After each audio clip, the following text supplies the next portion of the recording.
مخکې مو دا وپېژندل چې مخ مو څه ډول خاصیت لري. اوس به راسو پر دې به خبرې وکړو چې د وچ او خشک مخ لپاره کوم رقم درمل او صابون استفاده کړو. د غوړ مخ لپاره څه ډول صابون او درمل استفاده کړو. د نورماله مخ لپاره څه ډول درمل او صابون استفاده کړو. او د خاصیت او تیاره مخ لپاره چې هغه دانې مو ورسره موجود وي، د هغه لپاره څه ډول درمل استفاده کړو. راسئ اول به پر خپله طبیعي او کورنۍ درملنه خبرې وکړو چې ارزانه، بې ضرره، ګټوره او هیڅ ډول جانبي عوارض نه لري. لومړی د مخ د وچ پوست لپاره باید څه رقم ماسک جوړ کړئ.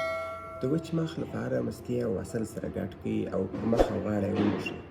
کله چې مو مخ او غاړه مکمل ډول باندې غوړ کړل، بیا په تشناب کاغذ، ټیشو پیپر او یا هم په نرم پاک ټوکر باندې مخ پټ کړئ او 15 دقیقې وروسته خپل مخ او غاړه ومینځئ. نوموړی ماسک د مخ په جلد کې مناسب غوړوالی پیدا کوي او د باوجود مخ ښایسته کوي هم.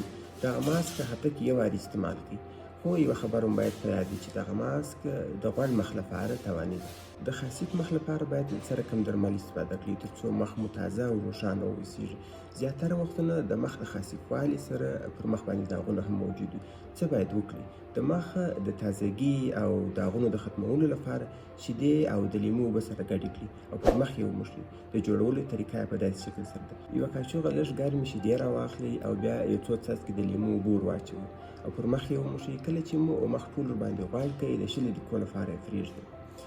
وروسته یې په مناسبو اوبو ومینځئ چې په واسطه یې ستاسې د مخ خیره پاکیږي او مخ مو تازه کیږي. که چیرې څو ورځې دا طریقه مسلسل عملي کړئ، نو د مخ ټپونه هم له منځه څخه ځي.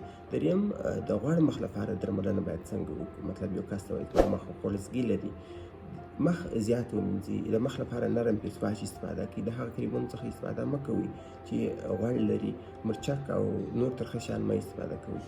که چیرې مخ مو ډېر زیات غوړ لري، نو په هفته کې یو ځل د یوې میاشتې لپاره پر مخ باندې یو لیمو د 1 دقیقې لپاره وموښئ. وروسته یې په یخ اوبو ومینځئ او په دې سره مو د مخ خوړزګي له منځه څخه ځي. خو که چیرې تاسو تجارتي درمل استفاده کوئ، نو لومړی د کیفیت، خاصیت او ضمانت په اړه باندې پوښتنه وکړئ. د هغه څخه وروسته تاسو استفاده کولی شئ، ځکه چې د تجارتي درملو یو جانبي عوارض دا ده چې ځینې وخت څوک درمل استفاده کوي، مخ یې په ډېرو لږو ورځو کې سپینوالی پیدا کړي، مخ یې سوروالی پیدا کړي، مخ یې ښایستهوالی پیدا کړي.